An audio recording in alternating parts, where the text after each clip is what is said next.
এইবার ঈদে অনেক ঘোরা হয়েছে, বাট আপু আর বাবুর সাথে এখন পর্যন্ত ঘোরাই হয়নি।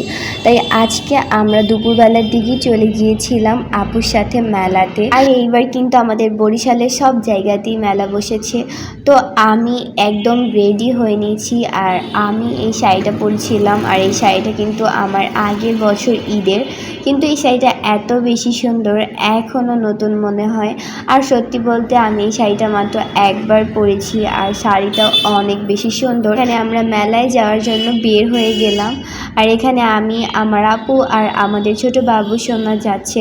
আমরা ফার্স্টের দিকে ভেবেছিলাম 30 গুরানের মেলার দিকে যাব, বাট ওইখানে অনেক ভিড় থাকবে, বাবুর জন্য অনেক বেশি প্রবলেম হবে। বাসার কাছ থেকে খুবই কাছে বাংলা বাজারের এই মেলাটাতে চলে আসলাম।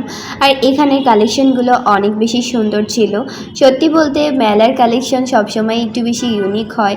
এখানে চুড়ির কালেকশনগুলো অনেক বেশি সুন্দর ছিল। তো এখানে আমি অনেক ডিজাইনের ঝুমকো দেখছিলাম, কারণ ঝুমকো আমার অনেক বেশি পছন্দ।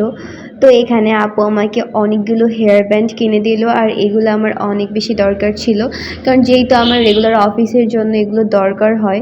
আর এখানে এই কিউট ডলগুলো আমার এত বেশি ভালো লাগছে, মনে চাচ্ছিল আমি সবগুলোই নিয়ে নেই। এই তো তারপরে আমরা একটু ঘুরলাম, কেনাকাটা করলাম, আর তারপরে বাসার দিকে চলে গেলাম, কারণ বাবুকে নিয়ে আসলে এত ঘোরা পসিবল হয় না, বাট তাও আমরা অনেক ঘুরেছি। তো চলো এখন আমি কি কি কেনাকাটা করলাম ওইটাই তোমাদের সাথে শেয়ার করি। তো তোমরা হয়তো বা ভাবতে পারো যে আমি কিছুই কেনাকাটা করিনি, তাই ভাবলাম এটাও শেয়ার করি। মানে আমার এই হোয়াইট কালারের প্যান্টটা অনেক বেশি ভালো লাগছিল, কারণ এটাতে আমাকে অনেক বেশি কিউট লাগছিল।